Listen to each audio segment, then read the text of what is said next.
ପ୍ରେମ କ'ଣ?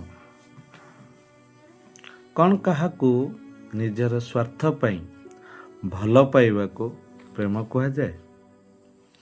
ନା କାହାର ହାତ ଧରି ଅଧା ବାଟରେ ଛାଡ଼ି ଦେବାକୁ ପ୍ରେମ କୁହାଯାଏ? ନା ନିଜ ବାପ ମାଆଙ୍କୁ ପର କରିଦେଇ ଅନ୍ୟ କାହାର ହାତ ଧରି ସବୁଦିନ ପାଇଁ ଚାଲିଯିବାକୁ ପ୍ରେମ କୁହାଯାଏ? ନା ନିଜ ଶରୀରର ଭୋକ ମେଣ୍ଟେଇବାକୁ ପ୍ରେମ କୁହାଯାଏ? କ'ଣ ପାର୍କରେ ମୁଣ୍ଡ ରଖି କାହା କୋଳରେ ଶୋଇବାକୁ ପ୍ରେମ କୁହାଯାଏ? ନା କାହା ସହିତ ରାତି ରାତି ଫୋନରେ କଥା ହେବାକୁ ପ୍ରେମ କୁହାଯାଏ?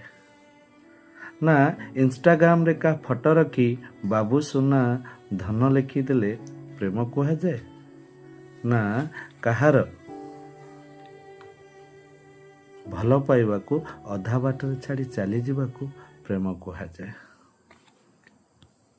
ନା ଅନଲାଇନ୍ କ୍ଲାସ୍ ବାହାନାରେ ଘଣ୍ଟା ଘଣ୍ଟା ଭିଡ଼ିଓ କଲ୍ରେ କଥା ହେବାକୁ ପ୍ରେମ କୁହାଯାଏ?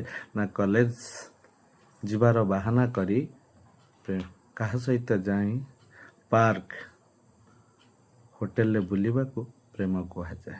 ସତରେ ସେ ପ୍ରେମ କ'ଣ? କିଏ ଦେବ ତାର ଉତ୍ତର? ଠିକ୍ କହିଲି ନା?